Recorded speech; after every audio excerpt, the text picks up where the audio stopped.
कार्यक्रम के पुण्यार्चक हैं स्वर्गीय श्रीमती गयाबाई साहू, महेश साहू, गरिमा साहू, ग्रजेश सरोज साहू, संजीव सिडाना, पूजा साहू, आरती साहू, अनायका साहू, गौरव साहू, सादगी साहू, अद्विका साहू, पुनीत अग्रवाल, रोली साहू, दीपमाला साहू, अनिका सिडाना, श्रीमती शकुन, श्री सुरेश चंद जी जैन, सुपुत्र श्री देवेंद्र, श्रीमती सोनम जैन, श्री अमित, श्रीमती मोनिका जैन, कुमारी गौरिका, पुनर्विका जैन एवं समस्त सपरिवार कुरवाई। फर्म सगुन गारमेंट्स, कुरवाई, मध्य प्रदेश।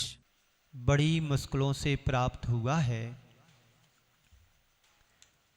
इसलिए कि हमने ना जाने कौन कौन सी जगह जाकर के यात्रा को पूरा किया और आज हम सभी बड़े पुण्य के योग से एक उच्च कुल में जन्म लेने का अवसर प्राप्त हुआ और उस कुल में जन्म लेने का अवसर प्राप्त हुआ जिस कुल में जन्म लेने के लिए देवलोग भी तरसते हैं।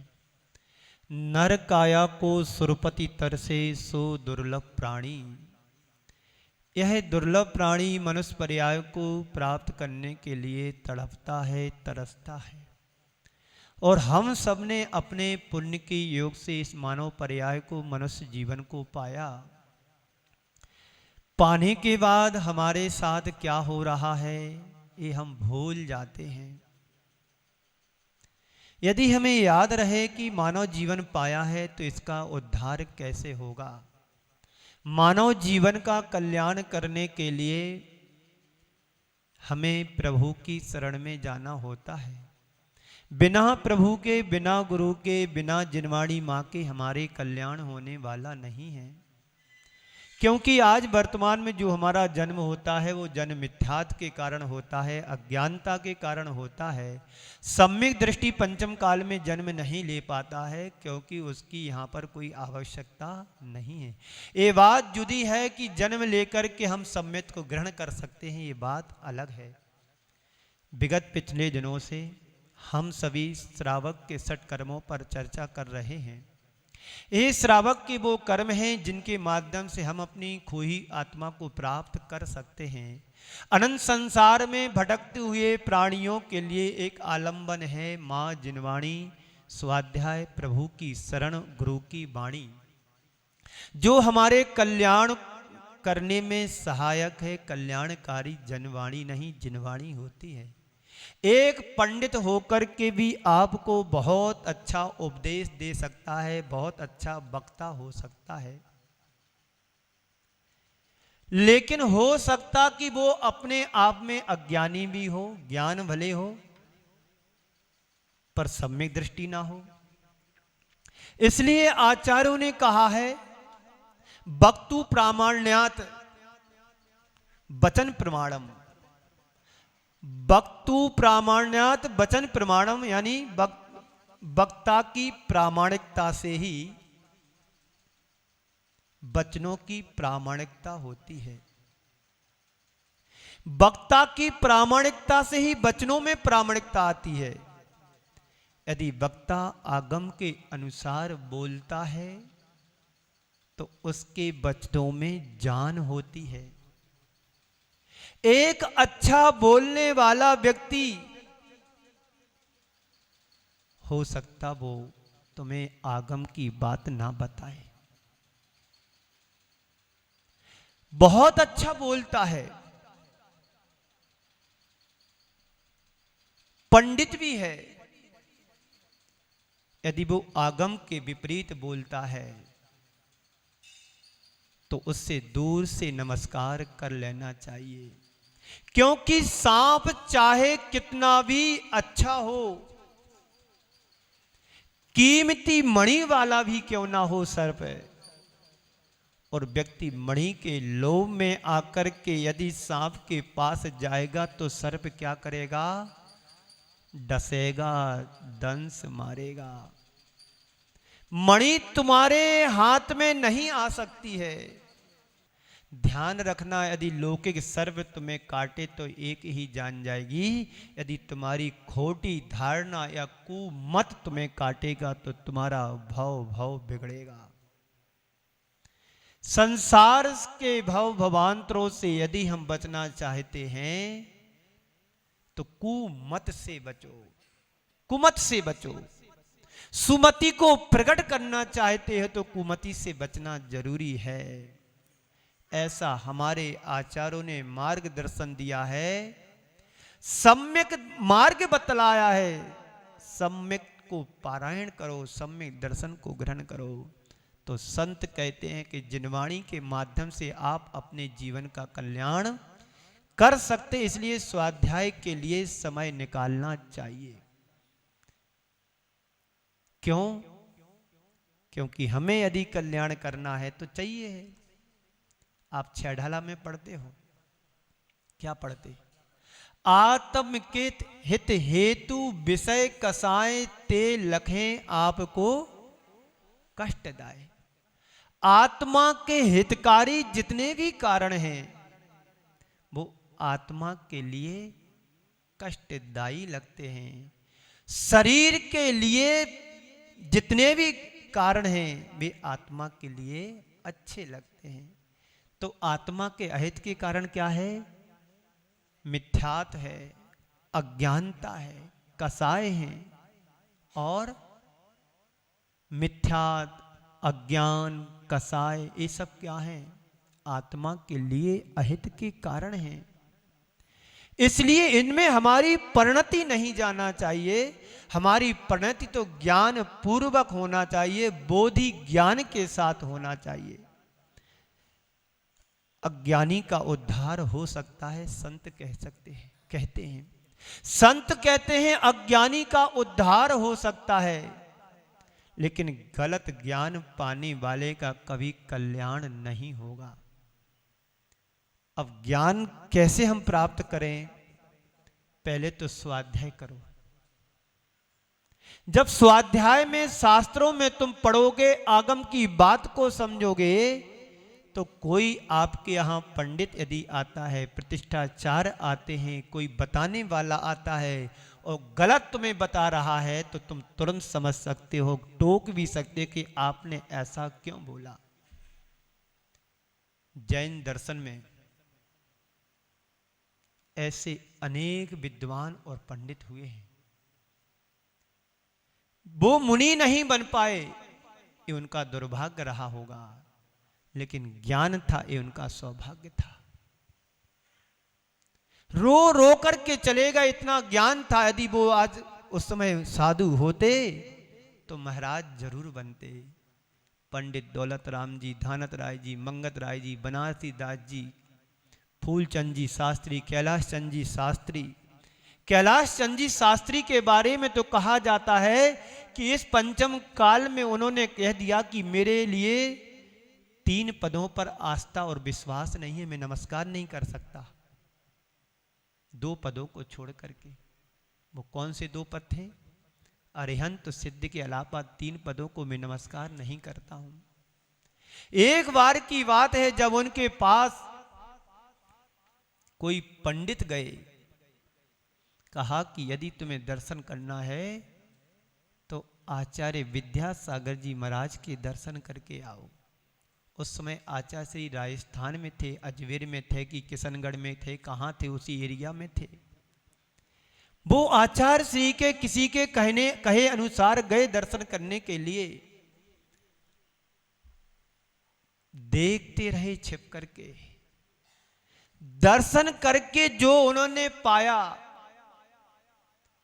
वो पाने के बाद कहा कि वास्तव में आज भी साधु संत हो सकते हैं। तो नमोकार मंत्र के 2 पदों पर जो विश्वास और आस्था थी, विद्यासागर जी के दर्शन करके नमोकार मंत्र के 5 पदों पर उनका विश्वास और आस्था जम गया। फिर उन्होंने अपने संपादकीय लेख में निकाला, एक नए नक्षत्र का उदय। क्या लिखा? एक नए नक्षत्र का उदय। तो ज्ञानी हो सकता है, लेकिन गलत ज्ञान वाले का कभी कल्याण नहीं हो सकता है। अपने जीवन का कल्याण करना चाहते हैं तो स्वाध्याय को अंगीकार करो, समय निकालो। दिन में समय नहीं मिलता, सुबह समय नहीं मिलता है, तो सोने के पहले कम से कम शाम को मंदिर में आकर के इस परिसर में बैठ कर के 10 लोग बैठ कर के ज्यादा कुछ मत पढ़ो, प्रथमानी योग का पुराण भी रख लो, श्रेणिक चरित्र रख लो, प्रतिबंध चरित्र रख लो, छोटे छोटे आख्यान को पढ़ना शुरू करो। जो आप बाहर बैठ कर के जगह जगह चौपाटी पर निंदा पुराण की बातें चलती, उससे अनर्गल से तो बच सकते हो, पाप से तो बच सकते हो। जितना समय तुम फिजूल की बातों में लगा देते हो, उतना समय मात्र जिनवाणी को पन्ने पलट दो, उनकी धूल झड़ जाएगी, तुम्हारे कर्म झड़ जाएंगे। और जितने समय मां जिनवाणी की सेवा करोगे, पढ़ोगे, उतने समय पुण्य का योग तो बनेगा। क्या हम इतना नहीं कर सकते स्वाध्याय के माध्यम से? बोलो। नियम बनाओ, तय करो कि हमें स्वाध्याय करना है, मंदिर में नहीं करना है, इधर करो, आंगन में बैठ करके। तो इतना ध्यान रखना कि स्वाध्याय पंडिताई के लिए नहीं, जीवन को बदलने के लिए करना है। एक बात ध्यान में रखना है, जिन ग्रंथों की प्रामाणिकता नहीं है, उन ग्रंथों को नहीं पढ़ना। बीत राग संत साधु आचार्यों के द्वारा प्रणीत ग्रंथों का स्वाध्याय हमें करना है। हम पढ़ते हैं, वीर हिमाचल से निकली, गुरु गौतम के मुख कुंड झड़ी। वीर हिमाचल से निकली, गुरु गौतम के मुख कंठ झड़ी। ये जिनवाणी कहां से आई? तुम्हारे घर की वाणी नहीं, जन जन की वाणी नहीं, जिनेंद्र भगवान के कथन अनुसार ये वाणी है। जिनवाणी हमारी नहीं है, हमारी तो जनवाणी हो सकती है, जिसकी कोई प्रामाणिकता भी नहीं है। इसलिए कहा भी है, वक्तु प्रामाण्यात् वचन प्रमाणम। वक्ता की प्रामाणिकता से वचनों में प्रामाणिकता आती है। वह भी आगम के अनुसार कहा हुआ कथन।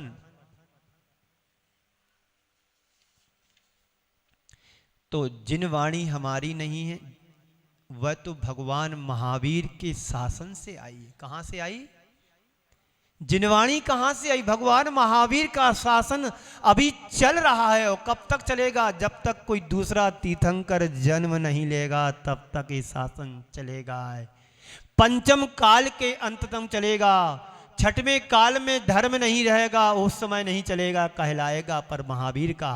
पुनः छठवां काल आएगा, तब भी नहीं। और जब पंचम काल आएगा, मतलब प्रथम काल आएगा, द्वितीय काल कहलाएगा, तब भगवान महावीर का शासन रहेगा। कब तक? जब कोई दूसरा तीर्थंकर जन्म नहीं लेगा, तब तक। ऐसे ही विद्यासागर जी का शासन चलेगा। कब तक? जब तक कोई दूसरा विद्यासागर जन्म लेकर के नहीं आएगा।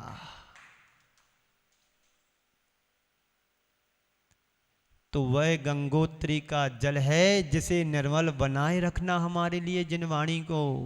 लेकिन क्या कहें, आज लोग गंगा के जल को भी मलिन करने में लगे हुए हैं। पंडित टोडरमल जी ने मोक्ष मार्ग प्रकाशक में कहा है कि वक्ता अगर प्रामाणिक है तो सुनना,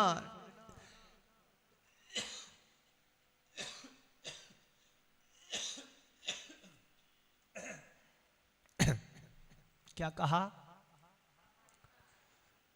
पंडित टोडरमल जी मोक्ष मार्ग प्रकाशक में कह रहे हैं, वक्ता यदि प्रामाणिक है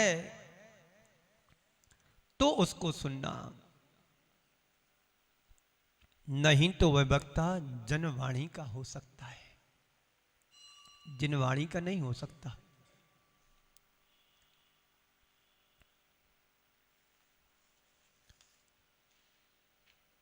तो जो निज मत का प्रचारक होता है वह प्रामाणिक होगा, वह अपने मत को कहेगा। जो निज मत का प्रमाणक होगा, प्रचारक होगा, वह अप्रमाणिक होगा। वह अपने मत को कहेगा, मनमानी करेगा। वह कहते हैं तुम जिनवाणी को सुनने जाओ उसी के पास जिसकी जिनवाणी के प्रति निष्ठा हो, आगम के अनुकूल बोलता हो।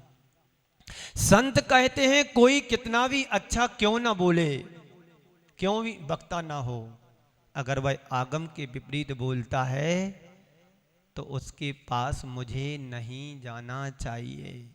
इसलिए खुद स्वाध्याय करो, खुद प्रयत्न करो, पुरुषार्थ करो। बड़े बड़े ग्रंथ मत पढ़ो।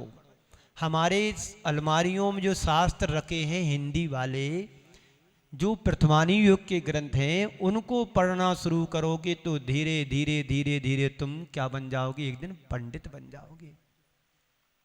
कल मैंने मुख्तार जी के बारे में कहा था, जिन्हें हिंदी अंग्रेजी और उर्दू के अलावा कुछ भी ज्ञान नहीं था, लेकिन वो मंदिर जाते जाते जाते उन ग्रंथों को पढ़ने लगे जिनके नाम भी उन्होंने नहीं छोड़े सुने, और आज उसे हम क्या कहते हैं, रेफरेंस बुक के नाम से जानते हैं। उन्हें इतना ज्ञान हो गया मुख्तार साहब को कि कौन से ग्रंथ में, कौन से पृष्ठ पर, कौन सी पंक्ति में क्या लिखा था। ऐसा हम भी कर सकते हैं। जब एक छोटा सा बालक एक इंजीनियर बन सकता है, कंप्यूटर माइंड बन सकता है, मोबाइल बना सकता है, टीवी बना सकता है, जी तुम माइक के द्वारा हम बोल रहे हैं, आपके पास ये आवाज जा रही है और इसमें रिकॉर्डिंग हो रही है। ये रिकॉर्डिंग पूरे देश में नहीं विश्व में भी जाती है। किसके माध्यम से? ये तुम्हारे ज्ञान के द्वारा। ये लौकिक ज्ञान है, पर पारलौकिक ज्ञान इससे और आगे का है। जहां पर लौकिक ज्ञान खत्म होता है उसके आगे पारलौकिक ज्ञान प्रारंभ होता है। तुम्हें लौकिक ज्ञान तो संसार में भटका सकता है, पर पारलौकिक ज्ञान संसार से पार लगाने वाला होता है। इस कार्यक्रम के पुण्यार्जक थे स्वर्गीय श्रीमती गयाबाई साहू, महेश साहू, गरिमा साहू, गृजेश सरोज साहू, संजीव सिडाना, पूजा साहू, आरती साहू, अनायका साहू, गौरव साहू, सादगी साहू, अद्विका साहू, पुनीत अग्रवाल, रोली साहू, दीपमाला साहू, अनिका सिडाना, श्रीमती शकुन, श्री सुरेश चंद जी जैन, सुपुत्र श्री देवेंद्र, श्रीमती सोनम जैन, श्री अमित, श्रीमती मोनिका जैन, कुमारी गौरिका, पुनर्विका जैन एवं समस्त सपरिवार कुरवाई। फर्म सगुन गारमेंट्स, कुरवाई, मध्य प्रदेश।